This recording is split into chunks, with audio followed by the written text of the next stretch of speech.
Many people carry betrayal for years, not because of what they lost, but because they can't stop replaying what happened.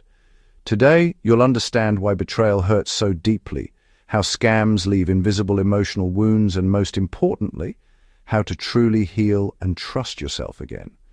If you're interested in understanding the hidden psychology behind human behavior and emotional recovery, subscribe to this channel, Hidden Mind Revealed. Let's uncover what most people never talk about: how to heal from betrayal and scams.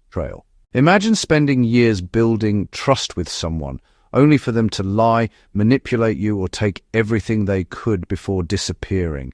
Or maybe it wasn't a relationship, maybe it was a business partner, a close friend, an online investment, a scam that emptied your savings in minutes. The money hurts, the betrayal hurts even more, because after something like that, you don't just lose what was taken, you begin to lose faith in people, and sometimes faith in yourself. You ask yourself, how did I not see the signs? Am I just too naive? Can I ever trust anyone again? If that's where you are, this video is for you. The first thing you need to understand: betrayal creates two wounds.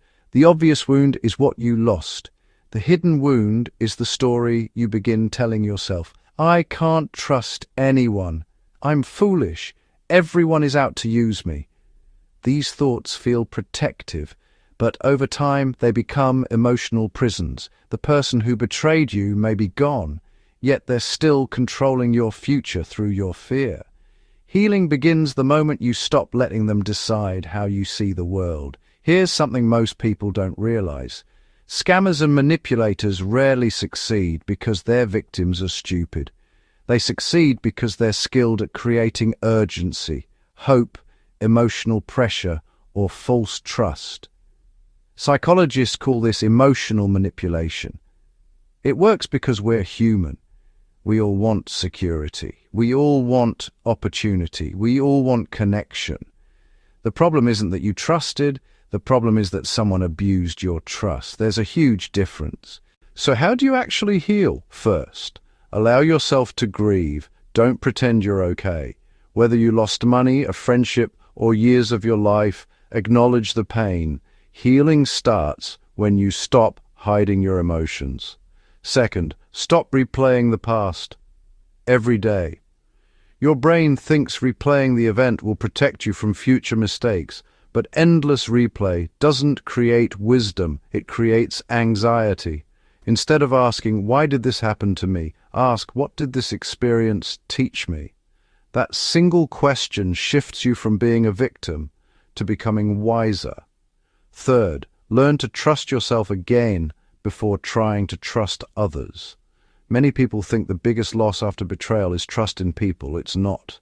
It's trust in your own judgment. Start making small decisions.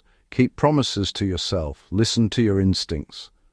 Confidence returns one decision at a time. And finally, forgive, but don't erase the lesson.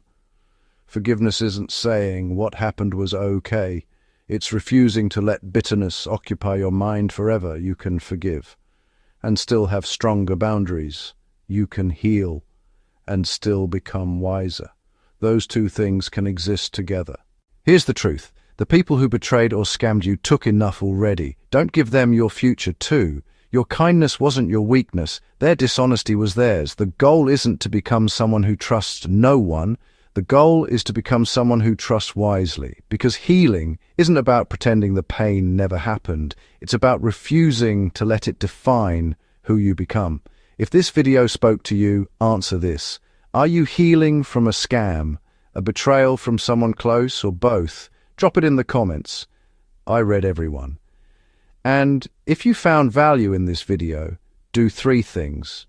Like it so more people going through this can find it. Subscribe so you don't miss the next one. And tell me in the comments, what's one thing that helped you trust again? Your answer might be exactly what someone else needs to read today. I'll see you in the next one.